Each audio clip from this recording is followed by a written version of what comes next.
En termes de cuisine, comment tu as ressenti la destination? Tu connaissais un petit peu la cuisine marocaine quand Oui, même? bien sûr. Bah, c'est Ouais. une cuisine, Ouais. c'est dans les meilleurs du monde. Elle a beaucoup de caractère. Pour moi, il y a la cuisine italienne, il y a la cuisine japonaise, il y a la cuisine française. Et il y a cette cuisine méditerranéenne, en partie portée par le Maroc, parce que c'est des mélanges des épices, des saveurs, de la générosité. Mais ça a été quelqu'un qui, indirectement, sans le vouloir, il m'a sauvé la vie. Parce que parfois, il suffit juste de répondre au téléphone pour sauver la vie de quelqu'un. J'étais rien ni personne, j'étais à 3, je sortais du foyer. J'avais des chaussures trouées, j'avais à peine 20 ans. Et quand je l'ai appelé en lui disant « Écoutez, j'aimerais travailler avec vous », bah, il a répondu et il m'a dit « Soyez là mercredi à 8h du matin à la pâtisserie des rêves ». Donc à chaque fois que je le voyais, c'est comme si c'était Johnny Hallyday qui passait dans le laboratoire, quoi. Je pensais à lui nuit et jour. Mais c'est vrai que c'était un personnage fascinant pour toi, j'imagine l'émotion que c'est. Déjà, comme tu dis, qu'il ait décroché le téléphone, qu'il ait pris le temps de te parler, Ouais. toi qui te sentais personne à cette époque. C'est génial quand t'as un mentor comme ça, franchement. Waouh. Ouais, c'est vrai. Bonjour à tous et bienvenue dans ce nouvel épisode des Pod Trip. Alors, je suis ravie de vous annoncer que je commence un tout nouveau partenariat avec TV5 Monde Plus, la plateforme francophone mondiale 100% gratuite de TV5 Monde. Alors, sur cette plateforme, vous pouvez retrouver du cinéma, des séries, des documentaires, des magazines, tout ça en français et sous-titré en 8 langues. C'est 7000 heures de programme en tout. Alors, pour récupérer TV5 Monde Plus, c'est très simple. Vous vous rendez via le site internet ou sur l'appli. Et donc, à partir de là, vous avez accès à tout ce contenu. Et justement, dans ce podcast, vous allez pouvoir découvrir un extrait d'un documentaire sur la cuisine marocaine qui est disponible sur cette plateforme. Et bien évidemment, c'est un sujet qu'on va aborder avec notre invité du jour. Bonjour Yazidi Chemren, comment ça va? Bonjour, merci, ça va très bien, merci. Alors, ça me fait un grand plaisir de te recevoir parce que moi, je suis vraiment fan de toi, on peut le dire, parce que tu as un parcours exceptionnel. Tu es parti de rien, je dirais même en dessous de rien, parce que tu as une enfance difficile. J'ai vu ce film La Belle Étoile qui retrace ton parcours exceptionnel. Et puis, tu t'es hissé au sommet à force de travail et de bonne volonté, de courage. Et je voulais quand même d'abord te féliciter pour ton parcours. Pour ceux qui ne te connaissent pas, ils vont te découvrir. Et tu es quand même devenu, et c'est pas rien, champion du monde de pâtisserie. Et champion du monde, ça veut dire que tu es dans les meilleurs aujourd'hui. Hein. Donc, je voulais quand même te remercier de prendre le temps de venir à ce podcast, déjà pour commencer, parce que tu as beaucoup de sollicitations. Ça me touche beaucoup. Et donc, on va pouvoir parler de ton parcours, de tes voyages, parce que tu es un garçon qui voyage beaucoup. Et je voulais déjà commencer par te poser cette question toute simple qu'on a dû te poser 1 million de fois. Comment c'est venu la pâtisserie? Parce qu'à 14 ans, j'ai lu partout que tu avais eu une espèce de...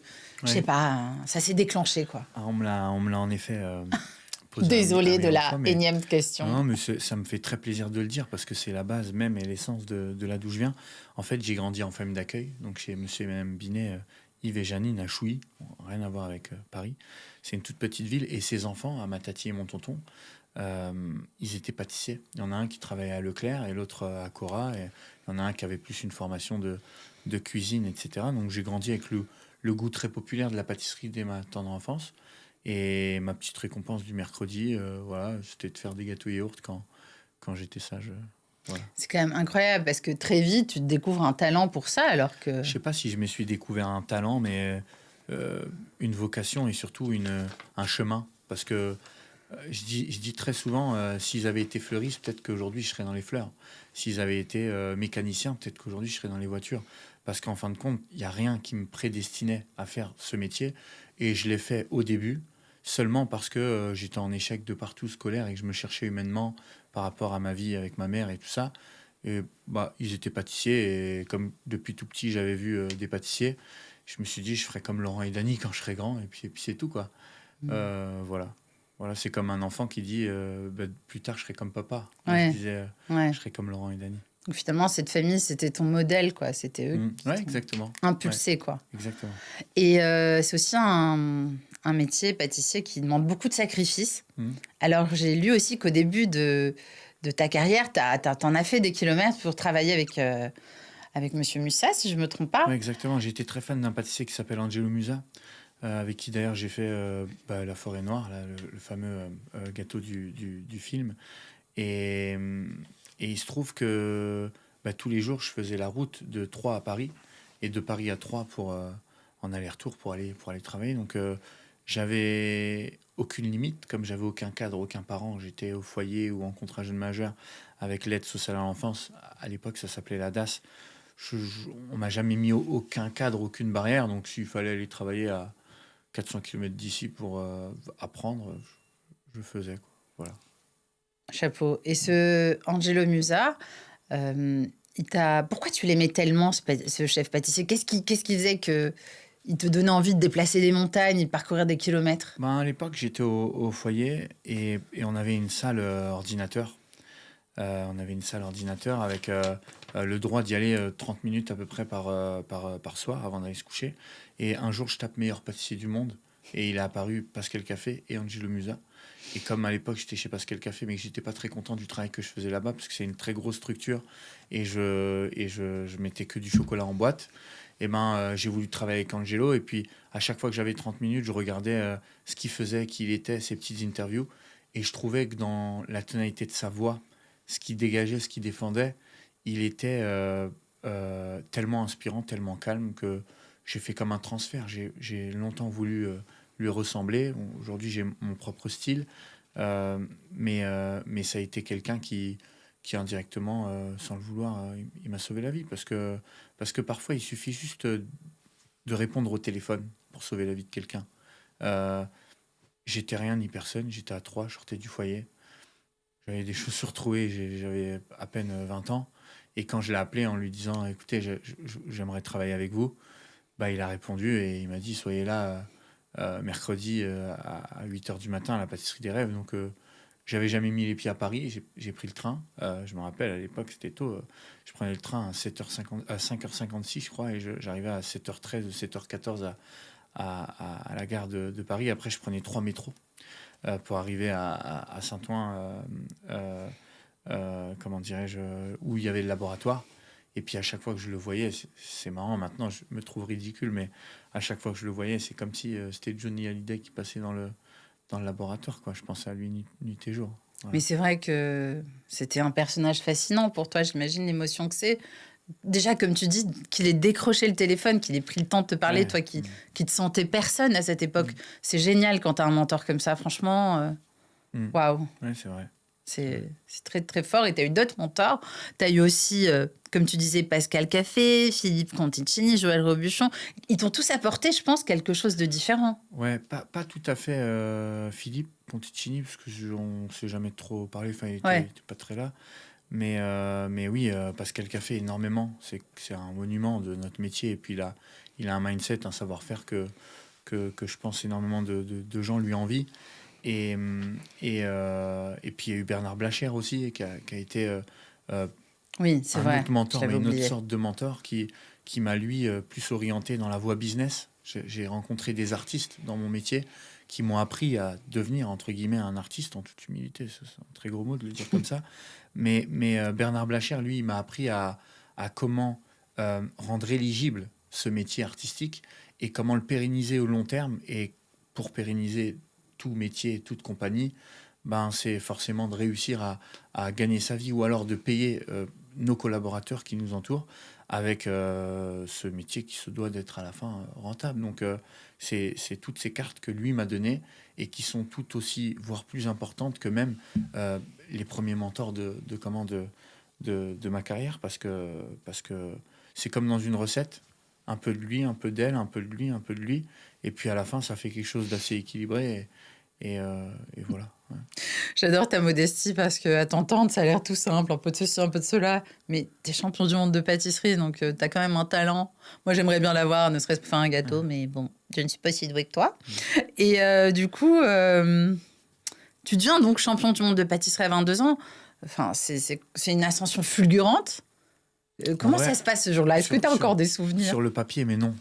Je sais que, pardon, Ouais. excusez-moi. Je sais que la mode aujourd'hui Mais oui, sur les réseaux je sociaux. sais bien. Mais dis-nous la vérité, parce que moi, j'ai vu que le voilà. film. C'est Ouais. pour ça que je voulais Non, te mais voir. c'est de dire que voilà, avec beaucoup de travail et beaucoup de remise en question, tout est possible et qu'on va gagner 1 million avec notre si téléphone. seulement.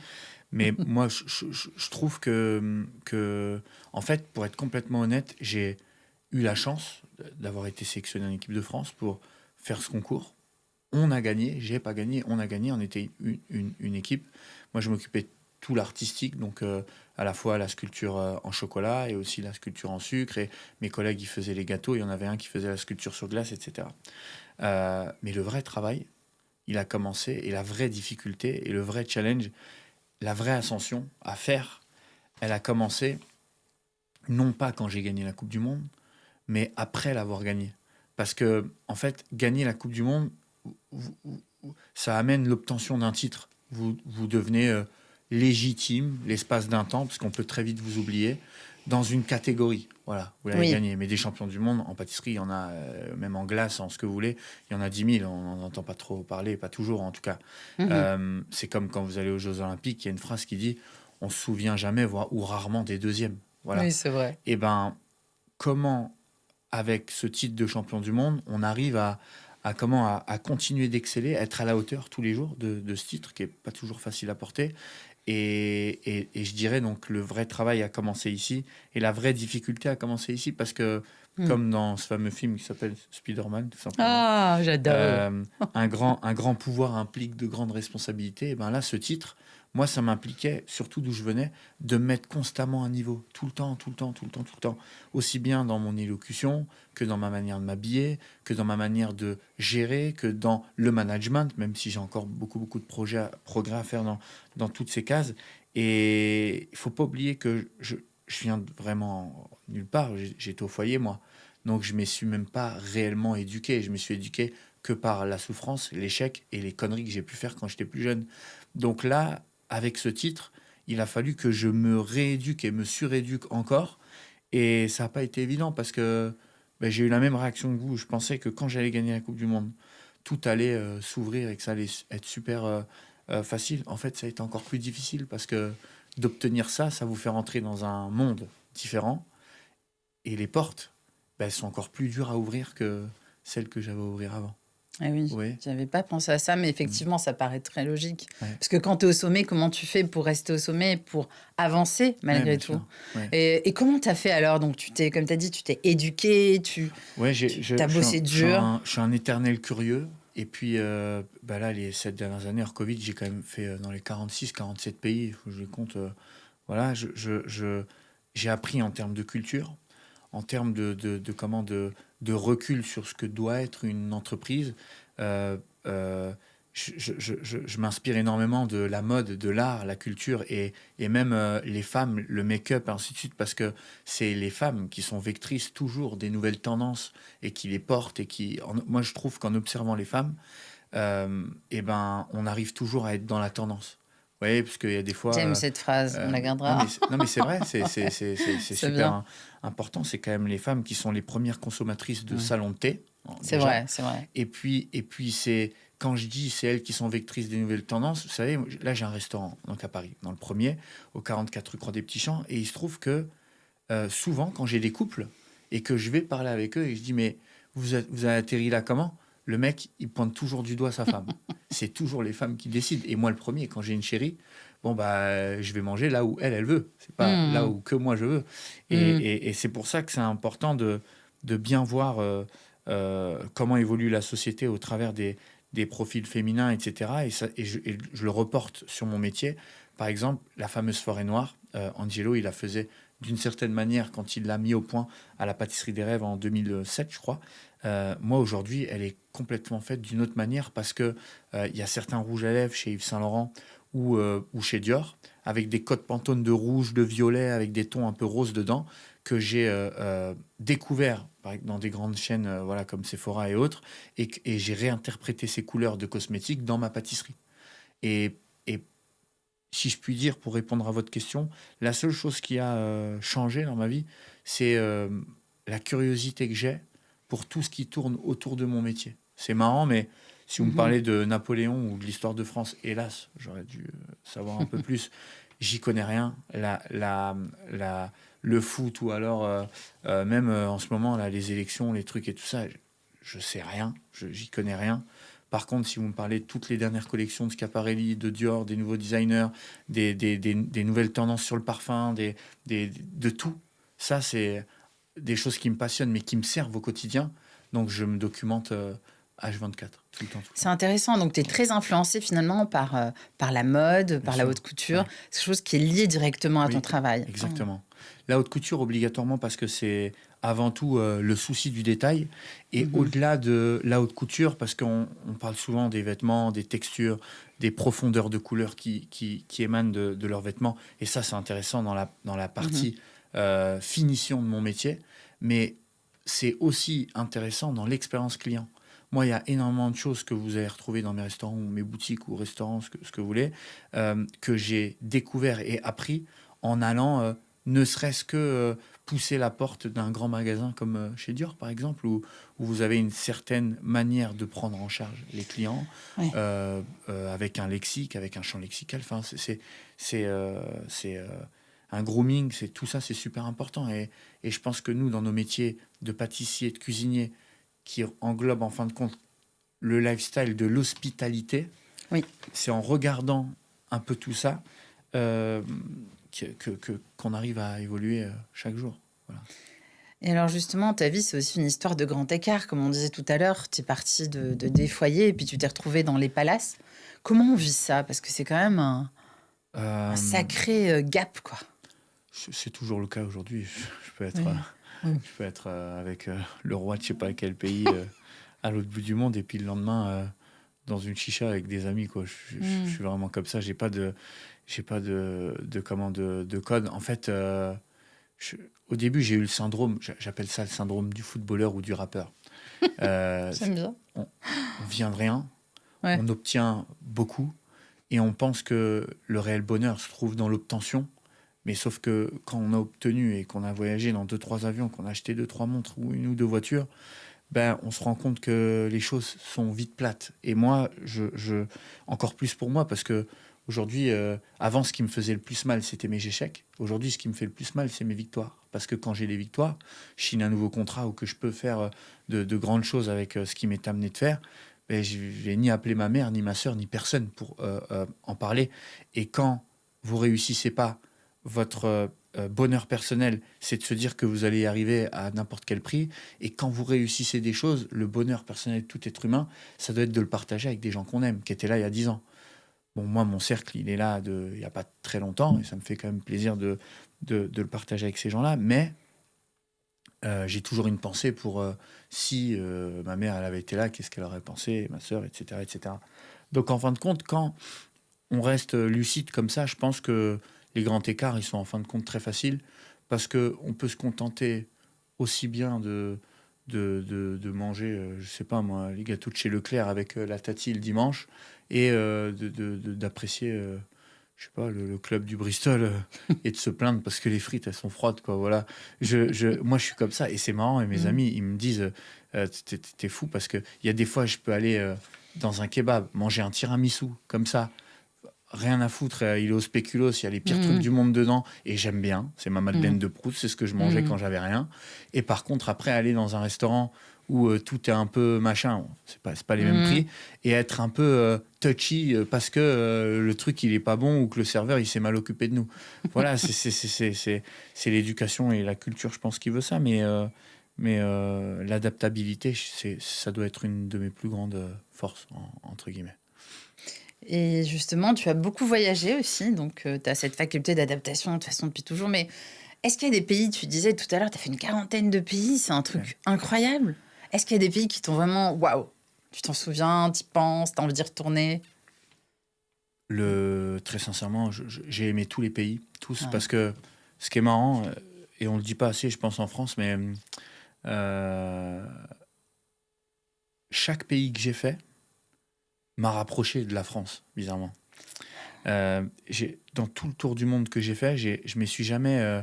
en fait, quand on voyage à l'étranger, culturellement, on apprend à être humble. Parce qu'on n'a pas tous le même palais, on n'a pas tous les mêmes chances, on vit pas dans les mêmes microcosmes. Et souvent, on pense que l'herbe est mieux et plus verte ailleurs. Et c'est vrai que dans tous les pays où je suis allé, les plus beaux comme les plus pauvres, à chaque fois que je rentrais en France, je me disais...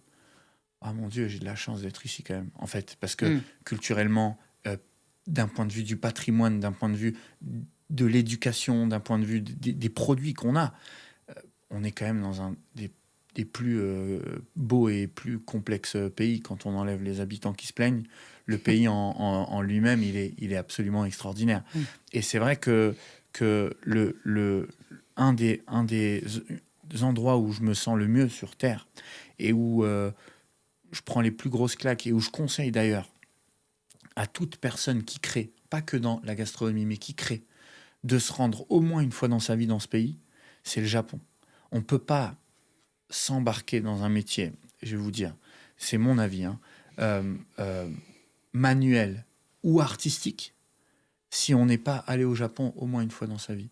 Parce que ils ont des codes qui sont tellement éloignés de ce que nous, on a.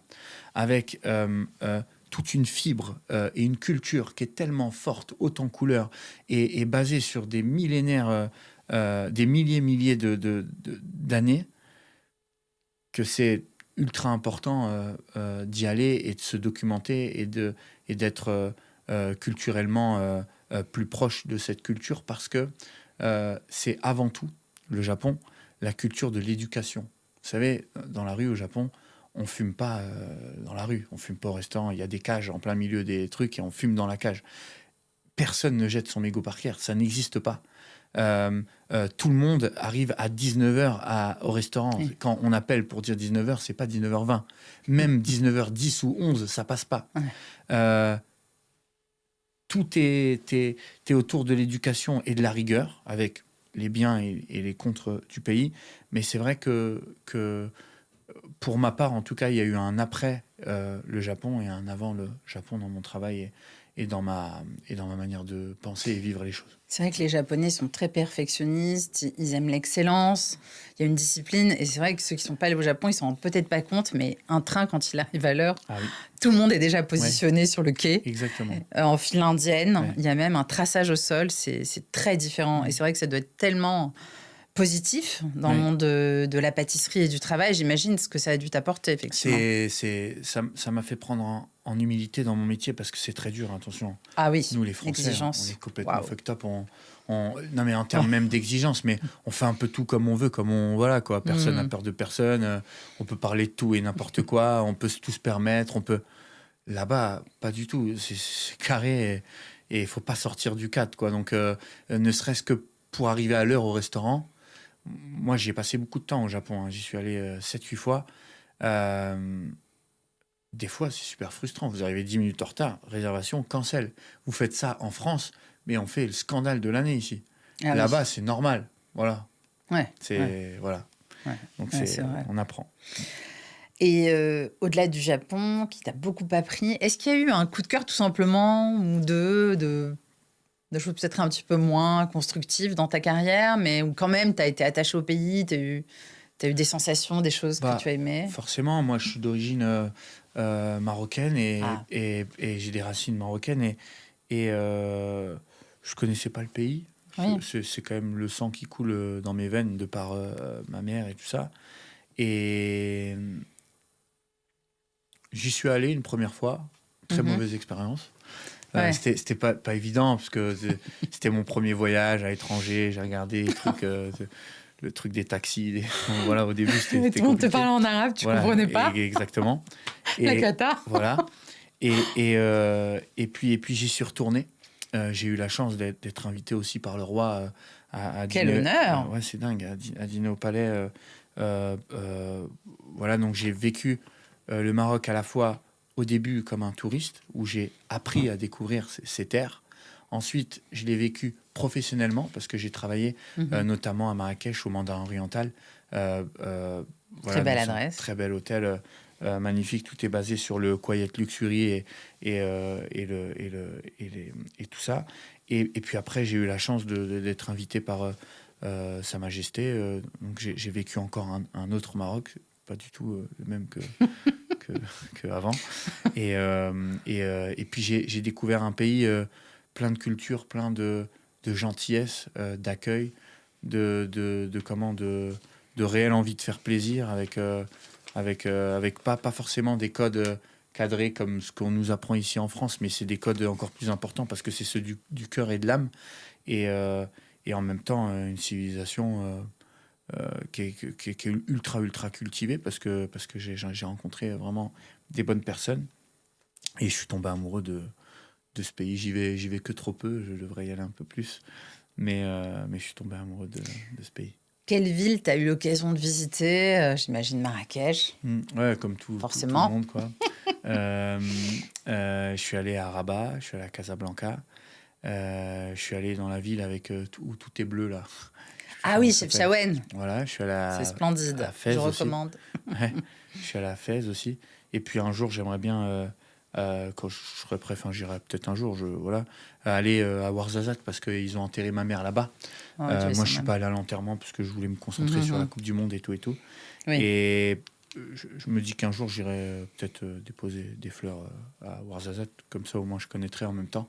Parce qu'apparemment, c'est une terre très riche de cinéma avec les civilisations les plus anciennes. Et moi, je suis de là-bas, donc j'irai peut-être un jour. Tu feras un petit pèlerinage, certainement. Ouais, voilà. Et en termes de cuisine, comment tu as ressenti la destination? Tu connaissais un petit peu la cuisine marocaine, quand même? Oui, bien sûr. Bah, c'est une cuisine, c'est dans les meilleures du monde parce qu'elle a beaucoup. On ne peut pas dire le contraire. Elle a beaucoup de caractère. Ouais. Pour moi, il y a, et c'est même pas l'échelle sur laquelle je le place, mais il y a la cuisine italienne, il y a la cuisine japonaise, il y a la cuisine française, et il y a cette cuisine méditerranéenne en partie portée par le Maroc parce que c'est des mélanges, des épices, des saveurs, de la générosité, des gros plats. Voilà, après, bon, on peut se faire la guerre, ouais, c'est pas toi qui as le couscous, c'est lui, ces trucs et tout ça. Ouais, c'est dommage, quand même. Mais en tout cas, ouais, c'est dans les meilleures cuisines du monde. Après, c'est pas celle, pour ma part, que j'affectionne le plus parce que je suis dans la naturalité du produit, et peut-être que je dis ça maintenant, mais que ça changera quand j'aurai 45 ans. Et quand je dis la naturalité du produit, moi, par exemple, je me retrouve plus dans la cuisine italienne et dans la cuisine japonaise, même pas dans la cuisine française. Pourquoi ? Parce que je vis avec mon époque. J'aime les produits, les artisans, les gens qui cultivent la terre, etc. Et c'est vrai que quand je vais à Venise, par exemple, ou dans les Pouilles, que je mange une burrata, elle a besoin de rien. Rien. Un peu d'huile ou du sel et c'est tout. Qu'est-ce que c'est bon, la burrata, avec un petit peu d'huile d'olive, quand je vais au fin fond de Kyoto manger un sushi avec seulement 2 ingrédients, mais qu'il y a toute une cérémonie autour de ces 2 ingrédients, moi, c'est ça qui me fait rêver dans la cuisine. Et c'est vrai que quand c'est des produits ultra transformés, mais comme en France, avec plein de sauces, du sel, du sucre, du cumin, des épices, des machins, des trucs, en fait, c'est bon parce que c'est ultra recherché et c'est technique. Mais c'est en tout cas dans le cadre de ma vie en ce moment, parce que je recherche à manger. Je l'apprécie, mais j'aime voilà, les choses simples par excellence. Moi, je suis heureux avec des frites de concombre, un peu de tzatziki, voilà, simple. Voilà. Dixit, le champion du monde de la pâtisserie, même si c'est vrai qu'il est très, très modeste. Ouais, mais je vais vous dire, c'est les choses les plus simples qui sont...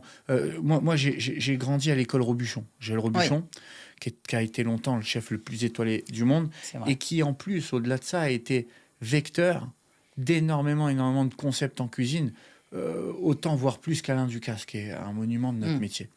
Le Robuchon, j'ai travaillé pour lui quand il venait au Métropole à Monaco. C'était une personne extraordinaire, il mangeait que des choses simples. Moi, je me rappelle, son gâteau préféré, c'était la religieuse au café. Voilà, pourtant, c'était un des plus grands chefs de la planète. C'était la religieuse au café. Et en plus, on mettait du Trablit dedans. Donc, c'était du café un peu industriel. C'était même pas du café Blue Mountain ou machin, ou truc. Voilà. Mais parce que c'était sa Madeleine de Proust. C'est ce que sa grand-mère lui faisait. Et au-delà de ça, avec quoi il s'est fait connaître Joël Robuchon dans la gastronomie ? La purée. Quand vous allez dans les ateliers Joël Robuchon dans le monde, on vous offre toujours une purée en plus de n'importe quel plat avec ce que vous allez prendre. C'est quoi la purée ? C'est du lait et des pommes de terre. Et après, il y a toute une cérémonie, on les blanchit, on les monte, on fait des trucs, etc. Du beurre et de la pomme de terre, pas du lait et de la pomme de terre. Beurre, pomme de terre. Vous vous rendez compte que ce monsieur, qui est un monument de notre métier, il a fait le tour du monde avec 2 ingrédients, les plus simples du monde. Et nous, aujourd'hui, dans notre génération de jeunes, machin, tout ça, on va mettre tout un tas de trucs. Voilà. Et moi, dans mon métier, en tout cas, ce que je défends, c'est la naturalité des produits et l'extrême simplicité pour que ce soit compris de tous parce que ça va aussi avec mon histoire. Moi, quand je fais un gâteau, même le plus technique du monde, même pour la plus grande marque du monde, je veux que ma tati et mon tonton, qui ont vécu et grandi à Chouy, qui n'ont pas trop voyagé dans leur vie, et ben, ils puissent comprendre ce gâteau. Voilà. Si elle mange et qu'il y a un triple salto de sapin avec de l'ortie, de l'huître et du truc parce que c'était ma sensibilité, bon, je suis pas dans le vrai parce que les vrais clients, c'est ceux qui vont comprendre et apprécier ce qu'ils comprennent. Voilà. Alors justement, en parlant de gâteau, je voulais te parler d'un gâteau que j'ai eu l'occasion de goûter, que tu avais fait toi, donc, et qui est une galette des rois avec poire chocolat. Ah oui. Ouais. Et je dois te dire, et je voulais te le dire en personne, que c'est la meilleure galette des rois que j'ai mangée de ma vie. C'est pas du tout parce que je t'interviewe que je te le dis, je tiens à te le dire. Ça a été une révélation. C'est marrant, on me l'a souvent dit, souvent cette année. En fait, j'ai fait la galette exactement comme j'aime la manger. Qu'est-ce qui est chiant dans la galette souvent, je vais vous dire. Soyons clairs, voilà, parce qu'elles ne sont pas toujours bonnes. Hein. Quand votre boulanger il vous dit « Oh, remettez-la un petit coup au four avant de la manger », c'est soit qu'il vend celle de la veille, soit que la pâte à l'intérieur, elle n'est pas suffisamment travaillée en AW, donc en teneur en eau dans la pâte. Et ça donne souvent des choses secs. Quand on mange la galette, miettes partout, sec. Et s'il n'y a pas 3 verres d'eau ou ceux qui boivent du champagne avec, franchement, c'est compliqué de manger la galette. Moi, j'ai voulu un truc d'un peu mouillé. Voilà. Et quand je dis mouillé, c'est hydrater cette fameuse frangipane ancestrale avec de la poire. Je ne mets pas n'importe quelle poire dedans, je mets de la poire au sirop parce qu'elle est imbibée dans l'eau. Et l'eau, à la cuisson, lors de l'évaporation, au lieu de s'évaporer, elle réhydrate cette fameuse frangipane. Donc, ça donne au long terme quelque chose de très fondant. Même froide, elle est bonne. Oui. Et au-delà de ça, on a remplacé le traditionnel feuilletage par de la pâte à croissant avec une teneur en beurre beaucoup plus élevée parce que ça se tient mieux à la dégustation. Moi, si je ne m'abuse, en pensant à ma galette, quand vous croquez dedans, vous n'avez pas un tas de miettes partout et vos doigts, ils ne sont pas imbibés d'huile et de miettes. Et en fait, j'ai 34 ans, je fais attention à moi, je fais du sport et je vis avec mon temps. Ça veut dire que la galette, moi, c'est plus la part de 6 et on se réunit avec mamie, papy, tout ça. C'est au moment de la galette, j'ai envie de manger une part de galette, je vais la manger, enfin je vais l'acheter à la boulangerie et peut-être que je la mange dans le métro ou dans le taxi. J'ai pas envie de m'en foutre partout. Et après, si je passe un rendez-vous, je veux pas en avoir partout sur les mains, autour de la bouche, etc. Ben, quand je réfléchis à mon mode de fonctionnement et de consommation, et ben, ça me donne la réponse de comment je dois aborder mes pâtisseries de demain, dont cette fameuse galette des rois. En tout cas, moi, j'attends celle de l'année prochaine, hein, je te l'annonce. Ce sera la même. Ah bah c'est très bien, tu peux compter sur moi. Ouais. Et donc, tu as aussi lancé un restaurant qui s'appelle At Home, dont tu parlais tout à l'heure. Et j'ai cru comprendre, je ne suis pas encore allée, mais j'ai bien l'intention d'y aller, qu'il y avait un jeu entre le sucré et salé, c'est ça? Ouais, en fait, j'ai voulu faire un restaurant parce que l'idée, c'était de rendre hommage à mes jeunes années difficiles. Je voulais que ça s'appelle At Home parce que je voulais que ce soit comme un appartement, comme à la maison. C'est l'endroit où je me sens le mieux à Paris. Paris, c'est une ville très dure pour moi. J'ai eu beaucoup de mal à éclore dans cette ville. J'ai toujours pas éclos d'ailleurs pour moi, mais il fallait que je me réconcilie avec mes démons d'avant, que je reprenne confiance en moi dans cette ville où tout a été beaucoup plus difficile qu'ailleurs. Et le fait de faire un appartement, eh ben, c'était un peu une thérapie pour moi. Et au-delà de ça, ce lieu, il vit un peu comme l'appartement d'un petit jeune de 34 ans. Donc oui, c'est un restaurant, mais c'est aussi une pâtisserie, c'est un coffee shop. Quand vous allez à 10h du matin, on ouvre à 10h. Quand vous allez à 10h du matin, vous pouvez apprécier un matcha d'Okinawa ou de Chine, ou un hub latte, ou un caramel latte, ou un café, ce que vous voulez. Avec ça, il y a toute une offre de petits déjeuners, croissants, pain au chocolat, brownie, banana bread sans gluten, fondant au chocolat, voilà, comme dans une petite boulangerie. Ça, c'est mes souvenirs d'enfance, mais revus un peu quand même à l'ordre du jour, un peu fashionisé, entre guillemets. Et puis après, le midi, on passe sur une formule à la carte, donc quelque chose de...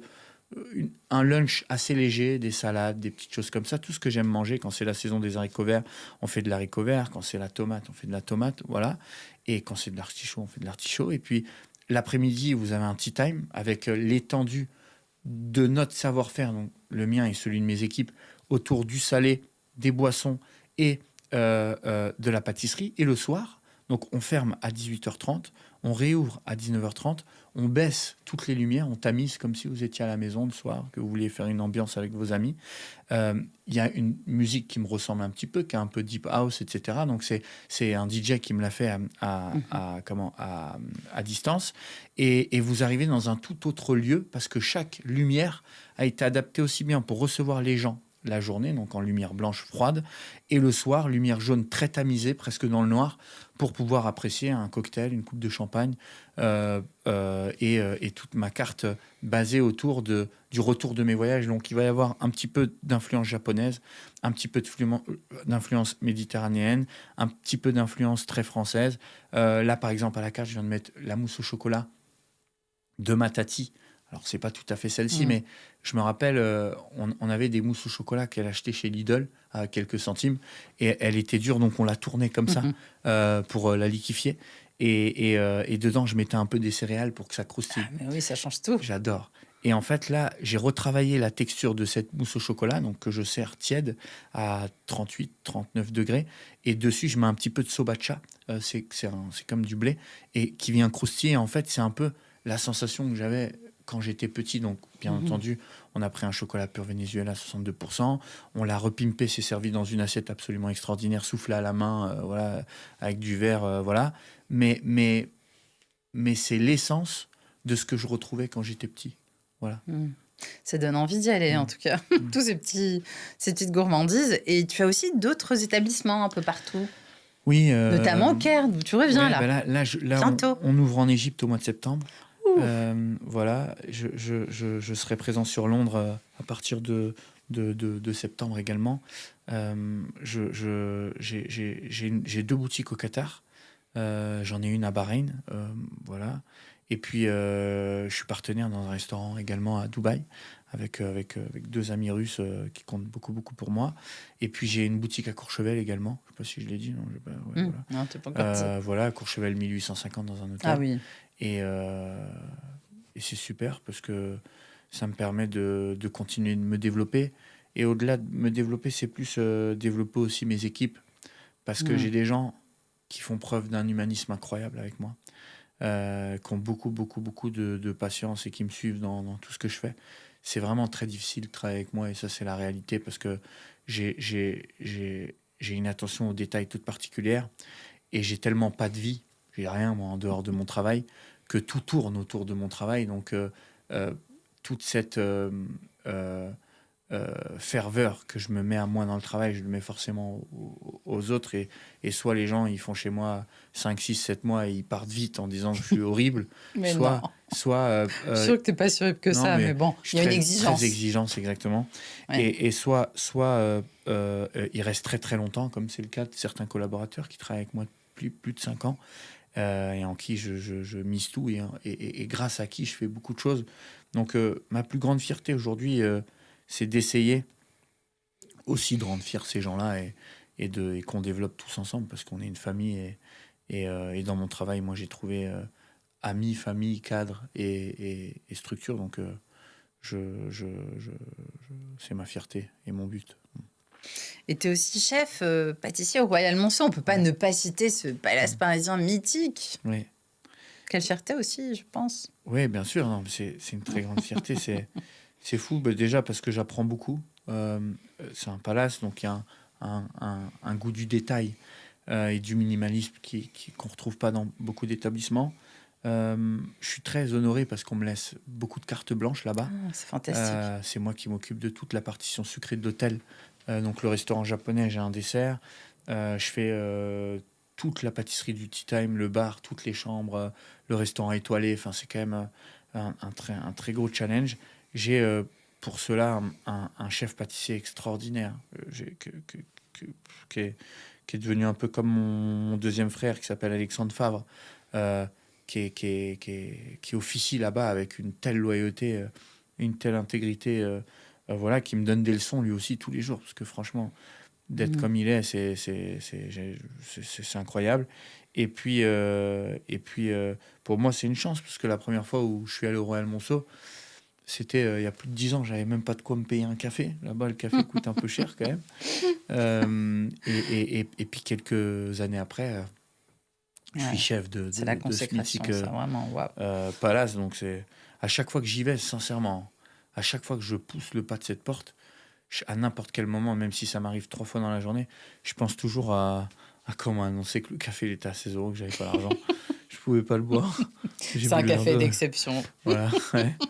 Et donc c'est intéressant et c'est bien pour moi. Et puis, pour terminer, peut-être qu'on peut dire un mot sur ce film, parce que certainement, il y a des gens qui t'ont découvert comme ça, parce que Netflix, c'est des millions de gens, traduits dans toutes les langues. Déjà, tu as 34 ans, comme tu disais tout à l'heure. Qu'est-ce que ça fait un film sur soi, comme ça? Comment tu l'as vécu, cette aventure? Je pensais que j'allais bien le vivre. En réalité, je dis pas souvent, mais ça a été la période la plus difficile de toute ma vie. Ah oui? Ouais, c'était très très dur. En fait, j'ai aucun problème à parler de mon histoire et de dire des trucs les plus horribles qui me sont arrivés, puisque j'ai vu des psys toute ma vie quand j'étais placé à l'aide sociale à l'enfance. Donc on apprend à mettre des mots, à faire la rétrospective sur beaucoup de choses et tout et tout. Mais ça m'a aussi rappelé, en fait, à quel point j'étais seul, tout ça. Ça m'a donné beaucoup d'humilité sur le succès, parce que ça veut tout dire et rien dire du tout. C'est surtout dans la période qu'on vit en ce moment en France. Vous pouvez être quelqu'un le lundi et plus personne le vendredi. Euh, et, et, et, et le film, c'est magnifique ce qui m'est arrivé. J'espère et je pense, au vu des centaines de milliers de messages que j'ai reçus sur Instagram et partout, que ça a donné de l'espoir et de l'envie à certaines personnes qui ont vécu ce que j'ai vécu, ou pire même, d'au moins, peut-être pas se battre, mais mettre un pas après l'autre pour réussir à continuer de vivre et survivre. Mais par contre, ça m'a mis dans une position sur laquelle j'avais pas envie d'être, sur laquelle je me sens pas légitime et sur laquelle je tout simplement pas envie. Et j'ai 34 ans, avec mes qualités et mes nombreux défauts. Pour faire tout ce que j'ai fait là, et vous l'avez dit dans le début de votre interview, et c'est comme ça que souvent les journalistes commencent avec moi. Vous êtes extraordinaire et vous faites ça, et vous êtes le chef de ci et vous faites le chef de ça. Mais ma réalité à moi, c'est que pour faire tout ce qu'il a fallu faire, j'ai pas toujours été exemplaire dans ma vie. J'ai fait beaucoup de bêtises quand j'étais plus jeune, même frôler la délinquance. Je me suis pas toujours bien comporté avec les gens qui m'entouraient, parce que, encore une fois, j'ai pas forcément eu l'éducation d'apprendre beaucoup de choses. Il y a beaucoup de choses que j'ai appris sur le tas en faisant des erreurs, avec les réprimandes, de la justice, et de mes plus proches amis. Et en fait, d'être du jour au lendemain, parce que vous avez un film édulcoré, mais qui respecte la vérité, être mis au rang de exemple, ça me gêne beaucoup, parce que déjà, c'est pas vrai. Chaque être humain a des hauts et des bas, et moi, ma seule exemplarité, c'est d'être persévérant dans la difficulté. Tout le reste, je le dois au travail et surtout aux rencontres que j'ai fait dans ma vie, et la chance aussi que j'ai eue. Mais des fois, c'est pas facile, parce que vous savez que vous n'avez pas été toujours exemplaire, etc. Et puis on vous fait passer pour un ange auprès de la terre entière. Et puis à la fin, quand il y a un ou deux journalistes malveillants, hop, on vous dit, ah ben, il a un casier, en 2006 il a fait ça, en 2004 il a fait ça, et en 2001 il a fait ça. Je comprends ce que tu veux dire. Bah oui. C'est lourd à porter d'être un exemple. Très très lourd à porter. Et puis au-delà de ça, même dans mes relations d'aujourd'hui, ça m'handicape beaucoup. Parfois, moi, j'ai du staff qui rentre chez moi, des employés qui ont vu mon histoire, mon film, mon livre, etc. Ils pensent que je vais les sauver. Mais moi, je n'ai même pas la capacité d'être suffisamment transigeant avec moi-même. Je ne vais pas le faire avec eux. Vous voyez ce que je veux dire? Je comprends ce que tu veux dire. Et donc, parfois, ils viennent avec une image complètement biaisée de moi, où ils pensent que je suis le Dalai Lama, ou je sais pas trop quoi, parce que quand on me voit comme ça, je suis calme et tout ça, je me remets en question et j'essaye d'être une meilleure personne tous les jours. Mais en réalité, je n'ai pas les capacités humaines pour sauver quelqu'un, ni même écouter ses problèmes. Ça me saoule. Bien sûr, ils mélangent tout. Ils arrivent, ils se disent, il va comprendre, mais en fait, c'est tellement complexe. Voilà. Donc, en fait, quand un pâtissier ou un jeune qui a souffert, etc., arrive dans ma boîte, moi, je suis dur avec lui exactement de la même manière qu'avec tous les autres et avec moi-même. Donc, que tu es ta mère alcoolique comme moi avant ou que tu es dormi dans la rue comme moi avant, clairement, je m'en tape. Ce qui m'intéresse, c'est tout ce qu'il y a au travail parce que c'est mon mindset de ce que j'étais avant. Quand je dormais sur la ligne 4 ou la ligne 13 du métro, la ligne 13, pardon, j'arrivais au boulot. Bon, ben, l'autre, il me faisait éplucher 80 kilos de pommes. Je lui disais pas, ouais, mais cette nuit, j'ai dormi dehors. Non, la fermais, je faisais mon boulot. Et puis, je m'en prenais qu'à moi-même. Vous voyez ce que je veux dire? Oui, bien sûr. Et des fois, c'est pas évident de... voilà, entre ça... tout ça. Voilà. De porter tout ça. Exactement. Donc, c'est bien. C'est vachement bien. Et je me tiens à le dire. Si ça peut donner un exemple dans l'histoire et l'envie de se battre quand on n'en a plus envie, eh ben, Dieu sait que le pari, il est réussi. Voilà, c'est parfait. Par contre, moi, je suis ni un exemple et je ne suis pas la bonne personne à venir voir quand les gens ils ont des soucis. Quoi. J'ai à peine 34 ans, je suis encore en train d'essayer de m'en sortir. Et là, je suis contacté par tous les foyers de France pour investir des millions d'euros dans leur infrastructure. Je les ai même pas, les millions d'euros, je peux pas. Vrai que... Et en fait, les premiers messages, c'est est-ce que vous pouvez nous aider? Et quand je réponds ou que je réponds pas ou que c'est pas possible, il me fait insulter. Ah, bon. Voilà, ça crée effectivement un malaise. Il y a toujours un double tranchant. Un décalage. Mais c'est vrai que parfois, on peut représenter un modèle et ça nous dépasse. Ouais. Pour autant, il faut rester humain, il faut continuer à expliquer ce que tu dis. Et effectivement, je pense que c'est important que les jeunes qui regardent et qui te suivent, ils se disent « Ah bah, il faut que je sois discipliné, il faut que je me lève le matin, quoi qu'il arrive, je ne dois pas me plaindre. » Et c'est important ce message parce que sinon, c'est pas du cinéma. Quoi. Exactement. Pour finir, moi, j'ai embauché au sein de ma brigade globale en France un jeune qui sortait de prison. Voilà. Grâce à mon embauche, il a pu avoir un contrôle judiciaire, etc., etc. Sur le papier, je me dis, qui de mieux que moi pour donner une deuxième chance à quelqu'un qui a fait... En plus, c'était pour meurtre. Donc, c'était quand même... Voilà. Oui, c'était du lourd. C'est pas lui directement, mais c'est dans une risque, etc., etc. Et quand je rencontre ce garçon, je vois quelqu'un de doux, de sympa, qui a envie de s'en sortir et d'ultra, ultra passionné, motivé. Je me dis, mais comment il a fait pour atterrir dans une telle pagaille alors que ce mec-là, il a toutes ses qualités humaines? Eh ben, ça aurait pu m'arriver à moi, ce qu'il lui, il a vécu. Il a été au mauvais moment, au mauvais endroit, sans éducation et sans cadre, sans éducation. Et il s'est retrouvé dans un mauvais exemple, etc. Eh ben, je vais vous dire, et toutes mes équipes pourront en témoigner, je l'ai embauché sans rien dire à personne au début. 5-6 mois après, je commençais à le dire à mon chef. Et puis après le sous-chef. Il y a peut-être un meurtrier dans l'équipe. Et puis après les autres, et ainsi de suite, etc., etc.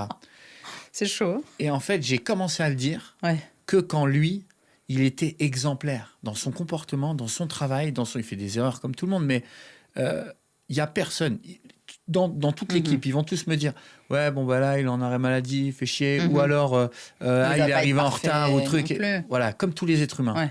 Mais il y a personne qui peut dire qu'un jour, et ça fait 2 ans et demi qu'il est avec nous, il a parlé mal, il s'est mal comporté, il a manqué de respect, il a menacé, il a rien. Et vous savez pourquoi? Parce que on lui a donné un cadre et que moi, avec lui, j'ai pas été comme ça. Hein. Je lui ai dit, écoute, moi, je mets mon nom en jeu, je vais te prendre parce que j'aurais aimé qu'on le fasse pour moi.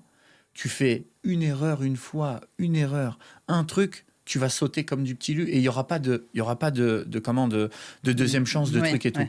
Le mec, je lui ai parlé une fois avec mes mots, il a entendu.